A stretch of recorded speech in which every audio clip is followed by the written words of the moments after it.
አንተ ኩክኒያም አቤት አባዬ። እስኪ ጸጉርን አንዳንዴ ወደ ግራ ጠቅልለው ሁሌ ወደ ቀኝ። ኧረ አባዬ ዛሬ ይስተካከላል። የፈተና ውጤት ተነገራችሁ? ይኸው ነግሬሃለሁ፣ ወድቀህ እንዳይሆን አስነጥሳለሁ። እስኪ በል ንገረኝ። ፊዚክስ 10 ነው ያመጣው። እንዲህ ነው እንጂ እኔ ልጅ ከ10 10። ኧረ ከ50 የፈጣሪ ያለ ከ50 10። እንዴት በሳተ ነበር እንዴ ፈተናው? አይደለም በመለሰ ነው። ኧረ ይድፋህ።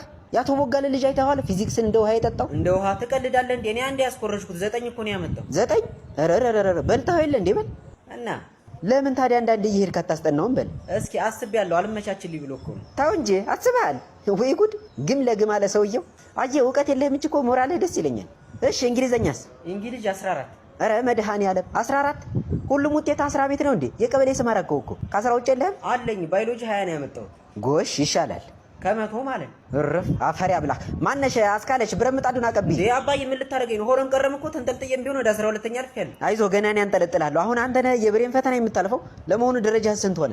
45ኛ። እግዚኦ ምን አለ ውጤቱን 45 ብታመጣ። ስንት ናቸው አጠቃላይ? አጠቃላይ 46 ነው። ተመስገን ቢያንስ አንድ ተማሪ ይበልጥሃል።